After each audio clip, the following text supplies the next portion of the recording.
ओम श्री गुरु सत्ताय नमः। सभी को प्रणाम। हमारा समाज पुरुष प्रधान समाज है। कुछ व्यक्ति यही चाहते हैं कि उनके सिर्फ पुत्र ही हो। कन्या उत्पन्न होने पर दुर्भाग्य समझा जाता है, दुख मनाया जाता है। प्रकृति के क्रम विधान वंश परंपरा चलते रहने के प्रयोजन को ध्यान में रखते हुए बच्चों में से आधे नर और आधे मादा वर्ग के होने चाहिए। यदि ऐसा न हो तो नर मादा के जोड़े न मिले, एक वर्ग की अधिकता और दूसरे की कमी पड़ जाने पर परिवार बसना और व्यवस्था का चलना ही संभव न हो, फिर अगली पीढ़ियों का संतुलन भी बिगड़ जाएगा। नारी पक्ष अधिक हो और नर की संख्या कम हो, या नरों का बाहुल्य हो, नारी कम पड़े तो बड़ा ही असंतुलन हो जाएगा। ऐसे ही अनेक कारण हैं जिन्हें ध्यान में रखते हुए प्रकृति ने ऐसा विधान बनाया है कि दोनों पक्षों का उत्पादन समान रूप से बना रहे। यदि इस व्यवस्था को झुटलाकर लोग चाहें कि उनके सिर्फ पुत्र हो तो उस मनोकामना का प्रतिफल समूची मानव जाति के लिए अहितकर ही होगा। मानवीय अस्तित्व ही समाप्त हो जाएगा। पुत्र की इच्छा को बढ़ी चढ़ी उत्कंठा के स्तर तक पहुंचाए रहने वाले ये भूल जाते हैं कि उनकी माँ भी नारी है और पत्नी भी नारी है। यदि वे न रही होती तो न उनका जन्म संभव था और न ही गृहस्थ बनना। नारी ही है जो वंश परंपरा चलाए रहती है। हमारे समाज में कई जगह ऐसी कुप्रथाओं और कुरीतियों ने अपनी जड़ें जमा ली हैं, जिनके कारण जनमानस में ये मान्यता प्रबल है कि कन्या जन्म से लेकर मरण तक खर्च ही कराती रहती है और बेटा सारी उम्र कमाई खिलाता तथा वंश चलाता है। और केवल इतना ही नहीं, बुढ़ापे में सेवा करता है और मरणोपरांत दान देकर स्वर्ग का अधिकारी बनाता है। जबकि आजकल यथार्थता इससे बिल्कुल ही भिन्न है। आजकल अधिकांशतः यही देखने में आता है कि माता पिता की अपने पुत्र को लेकर आशाएं अक्सर चकनाचूर हो जाती हैं। ये सब समझते हुए भी कई लोग ऐसे होते हैं जिनके मन में यही ललक रहती है कि बेटा तो अवश्य होना चाहिए, बेटे के बिना सब कुछ व्यर्थ है। पढ़े लिखे और समझदार कहे जाने वाले लोग भी दीवाने से बने ओझाओं ज्योतिषियों के दरवाजों की धूल फाँकते हैं, देवी देवताओं की मूर्तियों मंदिरों के सामने नाक रगड़ते हैं और मनोतियां मनाए देखे जाते हैं। उन समझदारों की इस नासमझी को मन की संकीर्णता के अतिरिक्त और क्या कहा जा सकता है। पुत्र का दिया हुआ पिंडदान ही मृत पूर्वजों को पहुंचता है। ये ऐसी मूढ़ मान्यता है जिसमें कोई दम नहीं है। ऐसा होता तो जो लोग अविवाहित होते हैं, निसंतान होते हैं, उनका तो उद्धार संभव ही नहीं होता, भले ही उन्होंने कितने सत्कर्म किए रहते। पुरुष हो या महिला, जो भी अपने पूर्वजों को प्रेम सहित भावना सहित कुछ अर्पित करता है तो ये भावनाएं उन पूर्वजों तक जरूर पहुंचती हैं। और जहां तक उद्धार की बात है, मनुष्य के अपने शुभ कर्म ही उसका उद्धार कर सकते हैं और कोई नहीं। लड़कियों को भी लड़कों की तरह यदि सुशिक्षित, सुयोग्य और समर्थ बनाया जाए तो वे अपनी स्वतंत्र प्रतिभा का परिचय दे सकती हैं। इतना ही नहीं, अभिभावकों को भी कृतकृत्य बना सकती हैं। आजकल तो बेटियां आर्मी, नेवी, एयरफोर्स, स्पेस सभी जगह जा रही हैं। IAS, IPS, engineer, doctor, scientist, बड़ी बड़ी कंपनीज की सीईओ बन रही हैं। शायद ही कोई ऐसा क्षेत्र हो जहां लड़कियां नहीं हैं, बल्कि कई बार तो देखा जाता है कि लड़कियां लड़कों से बेहतर कर रही हैं। सिर्फ अवसर मिलने की बात है। हमारे देश में कई जगह आज भी उस समाज की परंपराओं ने उस समाज में लड़कियों के प्रति सोच व दृष्टिकोण को इतना गिरा दिया है कि लड़की के जन्म का पता होने पर गर्भपात करा के या उसके जन्म लेने पर उसे मारने जैसा घिनौना कार्य करने में भी कुछ लोग संकोच नहीं करते। ये भी नहीं सोच पाते कि वो बच्ची ईश्वर की कृति है, देवी का रूप है।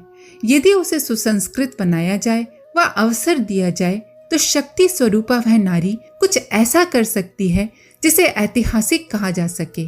हमारे देश की अवरुद्ध प्रगति का एक कारण ये भी है कि यहाँ पर आज भी कई जगह बेटियों को आगे बढ़ने के भरपूर अवसर नहीं दिए जाते। उन्हें समाज में पुरुषों के बराबर कंधे से कंधा मिलाकर चलने से रोका जाता है। देश की आधी जनसंख्या का इस तरह विकास न हो पाने के कारण हमारे देश की प्रगति अधूरी है और ये प्रगति तब तक पूर्ण नहीं होगी जब तक कि पूरे देश में बेटियों के प्रति सम्मान की भावना लोगों के अंदर जागृत नहीं होगी और उनके विकास की राहों को उनके ही परिवार के सदस्य अवरुद्ध नहीं करेंगे। हमारे समाज में अच्छाइयाँ बुराइयाँ दोनों हैं। जब कभी अच्छाइयों की वृद्धि होती है तो समाज का वातावरण स्वर्ग जैसा हो जाता है और प्रत्येक मनुष्य में देवत्व की झांकी दृष्टिगोचर होती है। इसके विपरीत जब बुराइयों का आधिपत्य स्थापित हो जाता है तो यही स्वर्ग तुल्य समाज नरक के समान बन जाता है। देवता कहलाने वाले मनुष्य राक्षसी प्रवृत्तियां अपना लेते हैं। चारों ओर दुख, कोप, विषमता की घटाएं छाने लगती हैं। ऐसी विषम स्थिति में महामानव समाज का संतुलन बनाने के लिए आगे आते हैं और सर्वस्व बाजी लगाकर समाजोद्धार एवं राष्ट्रोत्थान का कार्य पूर्ण करते हैं। जब भी ऐसा समय आया है, नारियां पीछे नहीं रहीं, वरन पुरुषों के समकक्ष होकर प्रत्येक कार्य में अपना योगदान देती रहीं, फिर चाहे वो पारिवारिक, सामाजिक, लोक सेवा या अन्य कोई भी क्षेत्र क्यों न हो। दुर्गा शक्ति के अवतरण की कथा सभी जानते हैं। असुरों और देवताओं के युद्ध में जब देवताओं की पराजय होने लगी तो उन सब के विशेषताओं के संयोग से दुर्गा का अवतरण हुआ। उस महाशक्ति के सम्मुख राक्षसों की दाल न गली और वे नष्ट हो गए। नारी में अद्भुत सामर्थ्य है। देवी अनुसुईया का जीवन चरित्र इसका प्रमाण है। एक बार महर्षि अदि ने चित्रकूट को अपना प्रयोग स्थल बनाया। वहां पानी की कठिनाई थी। देवी अनुसुईया ने उस कठिनाई का हल निकालने का उत्तरदायित्व अपने ऊपर लिया और भगीरथ की तरह तप करके मंदाकिनी नामक नदी को इस क्षेत्र में प्रवाहित कर दिखाया। इसी प्रकार ज्ञान और विवेक, शौर्य और साहस के क्षेत्र में भी नारी के अपने अनोखे कीर्तिमान हैं। लेकिन आज हमारे देश में कई जगह ठीक इससे उल्टी स्थिति दिखाई देती है। कहाँ तो भारत की वो गौरवमयी परंपरा जब नारी तप, ज्ञान आदि से लेकर युद्ध क्षेत्र तक में अपने चमत्कार दिखलाती थी और आज भी दिखा रही है, पर आज भी भारत के कई क्षेत्रों में ये स्थिति है कि नारी कुंठित एवं अविकसित होने के कारण दैनिक जीवन की साधारण सी समस्याओं का समाधान भी नहीं निकाल पाती। ऐसे समाज में नारी जीवित अवश्य है, पर वह मृत प्राय ही है। ऐसे संकीर्ण मनोवृत्ति के परिवारों में जैसे जैसे लड़की बड़ी होती है वैसे वैसे भेदभाव अधिक प्रत्यक्ष होता जाता है। लड़का लड़की के पालन पोषण, खेलने कूदने, शिक्षा दीक्षा में सर्वत्र लड़के को ही प्रधानता दी जाती है। यहाँ तक कि खाने के मामले में भी बेटे का ही विशेष ध्यान रखा जाता है। इस प्रकार के भेदभाव की ओछी बातों को, पुरानी निरर्थक मूढ़ मान्यताओं को मानने वाली महिलाएं और भी बढ़ावा देती हैं। वे कन्या को छोटेपन से ही तरह तरह के ताने सुनाया करती हैं। साधारण सी बातचीत में भी ये तो पराई है जैसे कटु शब्द कहकर तिरस्कृत करती हैं। कभी सोचा है उस भोले से मन पर कितनी चोट लगती होगी जिसको अपने खून से सींचा है, पैदा किया है, वो भला पराई कैसे हो सकती है। ये महिलाएं अपने व्यवहार से ये प्रकट करती हैं कि वो बच्ची परिवार पर एक भार है।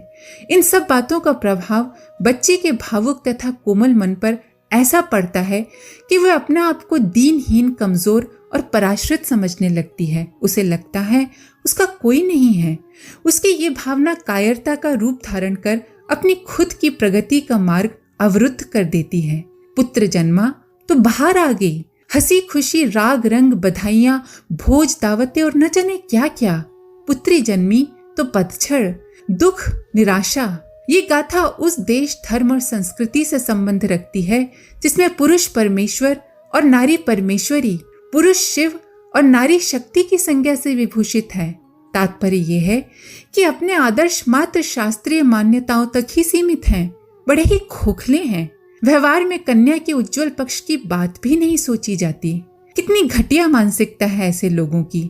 ये एक विडंबना ही है कि एक तरफ तो ऐसे लोग शक्ति की आराधना करते हैं, कन्या भोज कराते हैं, और दूसरी तरफ लड़कियों के साथ इतना अन्याय करते हैं। ये खेदजनक ही है कि हम एक ही माँ की कोख से जन्मे पुत्र और पुत्री में इतना भेदभाव करें। प्रत्येक माता पिता को लड़की के प्रति पराई का भाव और उपेक्षा का व्यवहार रखने की मूर्ता से मुक्त होना चाहिए।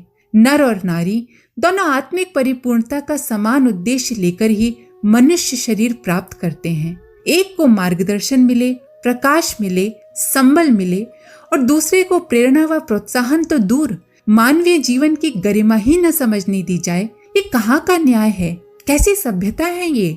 आज शहरों में जहाँ सामाजिक जीवन अब नई करवट लेता जा रहा है, ये भेदभाव खत्म होता जा रहा है, क्योंकि लड़कियां पढ़ लिख कर अपने पैरों पर खड़ी हो रही हैं, अपने माता पिता की जिम्मेदारी ज्यादा अच्छे से वहन कर रही हैं। यही सब कुछ देखकर शहरों में तो कुछ लोग आजकल बेटा नहीं बल्कि बेटी चाहने लगे हैं। गांव में भी स्थिति बदली है, लड़कियां पढ़ रही हैं, अच्छी नौकरी भी कर रही हैं, पर कई जगह आज भी ये स्थिति है कि यदि किसी ने बेटी को पढ़ाने लिखाने का साहस दिखाया तो कक्षा 7, 8 या अधिक से अधिक सुविधा वाले क्षेत्रों में कक्षा 10वीं तक पढ़ा दिया और इस पढ़ाई तक पहुंचने से पूर्व ही उसके लिए बेड़ियां तलाश दी।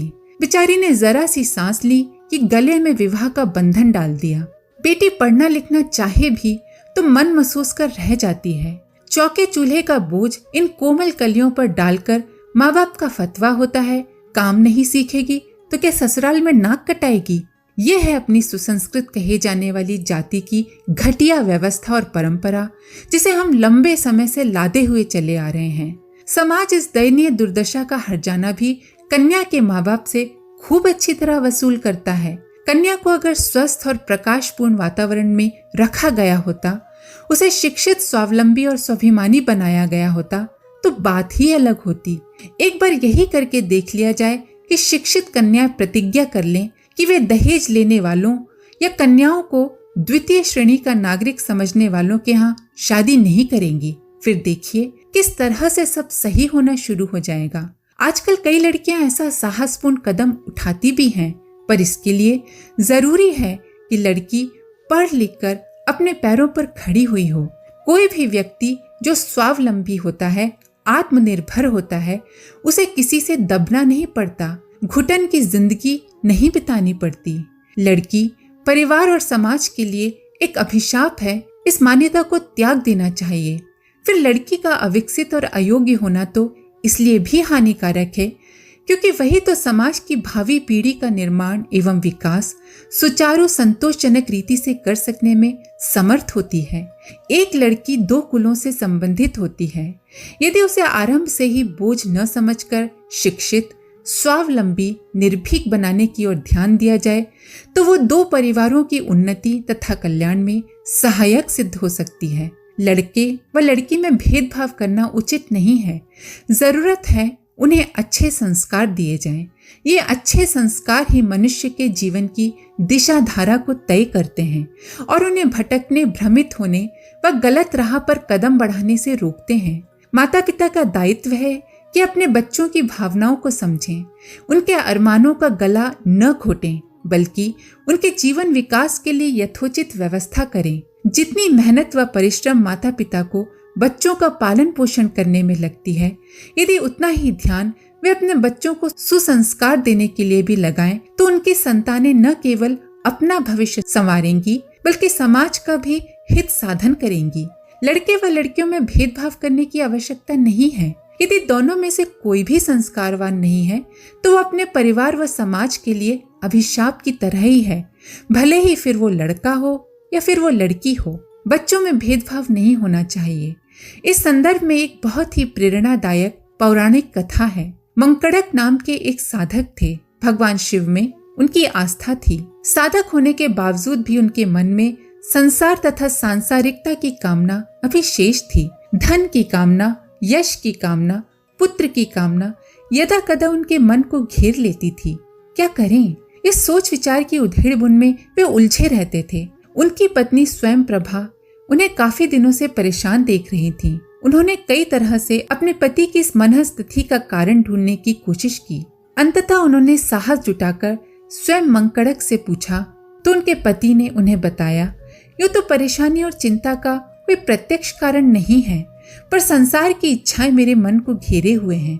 समझ में नहीं आता क्या करूं। स्वयं प्रभा ने कहा, हे स्वामी, आपके इस समस्या का समाधान आपके आराध्य भगवान शिव अवश्य करेंगे। उन्हीं की कृपा से आपके मन को बोध प्राप्त होगा। पत्नी स्वयं प्रभा का कहना सही था। मंकड़क को ये उपाय उचित लगा।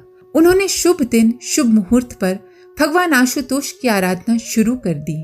धीरे धीरे कालक्रम के अनुसार उनका मन भगवान शिव के चरणों में एकाग्र होने लगा।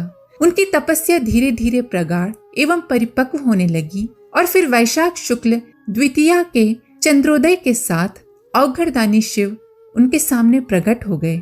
शिव ने कहा, वर मांगो वत्स। मंकड़क ने उनके सामने पुत्र की कामना प्रकट की। इस पर भगवान शिव ने कहा, वत्स, तुमने तपस्या पूर्ण की, वर प्राप्त करना तुम्हारा नैसर्गिक अधिकार है, परंतु तुम्हारे हृदय में भक्ति का अंकुर है।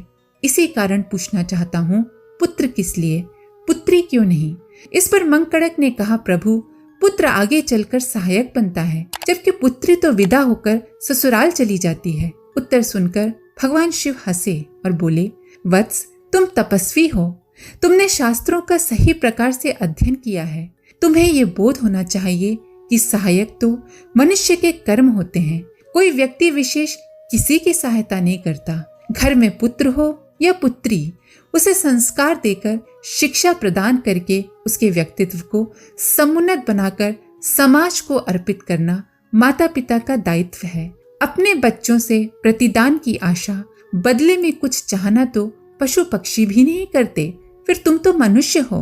भगवान भोलेनाथ की बातों ने मंकड़क को बोध प्रदान किया, उन्हें जीवन की दिशा मिली। ये कथा मनुष्य समाज को प्रेरणा देती है कि व्यक्ति को किसी के सहारे न चलकर अपने कर्मों के सहारे चलना चाहिए।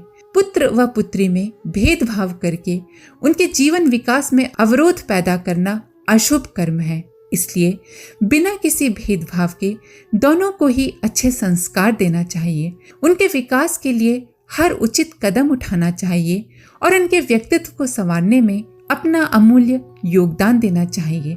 इसी के साथ बदले में उनसे किसी प्रकार की आशा नहीं रखना चाहिए। इसी में माता पिता व उनकी संतानों का हित छिपा है। आज के लिए इतना ही। आप सभी का धन्यवाद। ओम शांति। हमारे YouTube चैनल को सब्सक्राइब करें और बेल आइकन को दबाकर ऑल पर क्लिक करें ताकि आने वाले सभी वीडियोस की नोटिफिकेशन आपको मिलती रहे।